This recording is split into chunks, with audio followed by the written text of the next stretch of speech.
নমস্কার। আজকের আমার মেসেজটা হচ্ছে তাদের জন্য যারা বাচ্চাদের বা পড়াশোনা শেষ করে যেই ছেলেমেয়েরা চাকরি-বাকরি পাচ্ছে না, কাজকর্ম পাচ্ছে না, তাদেরকেও এ ধরনের মন্তব্য করা হয়।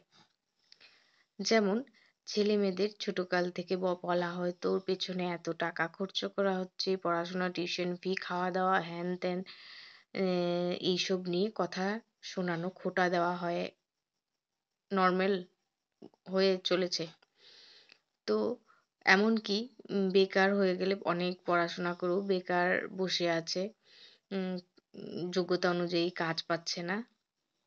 তাদেরকেও সেই ছেলেমেয়েদেরকেও মা-বাবা, আত্মীয়স্বজন, ভাই-বোন যারা আ চাকরি-বাকরি পেয়ে গেছে খুব অল্প সময়ের মধ্যে তাদেরকেও অনেক সময় শোনা যায় যে যারা পায়নি তাদেরকে বা ছোট বাচ্চা-কাচ্চাদের ছোটর থেকেই এইসব মাথার মধ্যে ঢুকিয়ে দেওয়া হয় যে তোমার পেছনে এত টাকা খরচা করা হচ্ছে, বইপত্র, টাকা-পয়সা, টিউশন, খাওয়া-দাওয়া ইত্যাদি।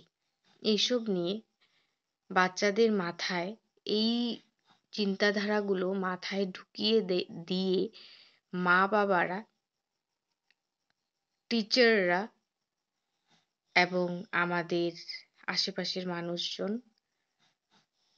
এইসব কথা বাচ্চাদের বা যারা কাজ পায়নি তাদের এইসব কথা মাথায় ঢুকিয়ে দেওয়ার পর তাদের মানসিক অবস্থা জানার কখনোই কেউ চেষ্টা করেন না। একটা বাচ্চার জন্ম হওয়া যেমন মা-বাবার কারণে তাদের ইচ্ছেতে হয় একটা বাচ্চার জন্ম। তারপর তার খরচা করা, তার টিউশনের জন্য খরচা করা, তার জন্য খরচা করা সেটা মা-বাবার কর্তব্য। সেটা কোনো স্বার্থের জন্য একটা মা-বাবা কখনোই কোনো সন্তানকে জন্ম দেন না। তো ঠিক তেমনি সন্তানকে, ছেলে-মেয়েদেরকে এইভাবে প্রেশারাইজ করা যে তোমার পেছনে টাকা-পয়সা খরচা করছি, এই বইপত্র নিয়ে, পড়াশোনা নিয়ে, আ যোগ্য যোগ্যতা অনুযায়ী সে চাকরি পাচ্ছে না, তা নিয়ে নিশ্চয়ই তুমি পড়াশোনা ভালো করোনি, ইন্টারভিউ ভালো করোনি, এই সেই নিয়ে কথা বলে তার মানসিকভাবে তাকে দুর্বল করে দেওয়া। এটা খুব বেশি অন্যায়। বিশেষ করে মা-বাবার ক্ষেত্রে। যেখানে একটা সন্তান, একটা ছেলে-মেয়ে একমাত্র মা-বাবার কাছে যে শান্তিটা পায়, সেই শান্তি অন্য কোথাও পায় না।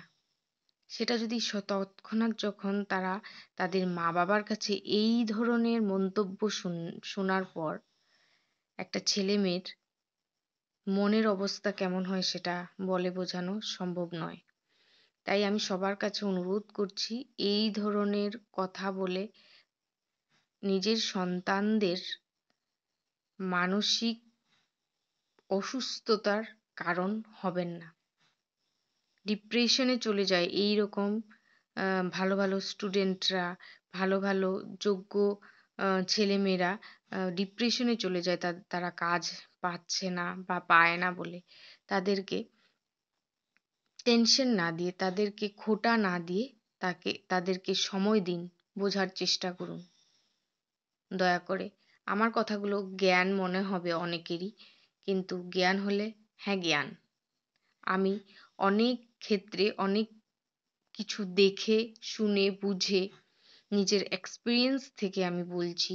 আমার চোখের সামনেও অনেক ঘটনা হয়েছে এই ধরনের, যেটার কারণে আমি আজ আ এত রাতে ভিডিওটা করতে বাধ্য হচ্ছি। বাধ্য মিনস আমি না করলেও কোনো অসুবিধা নেই। কিন্তু আমি মনে করছি আমার তরফ থেকে একটা মেসেজ সবাইকে দেওয়া আমার আ দরকার মনে করেছি। তো দিচ্ছি। ধন্যবাদ। ভালো থাকবেন। ভালো লাগলে পাশে থাকবেন। শুভরাত্রি।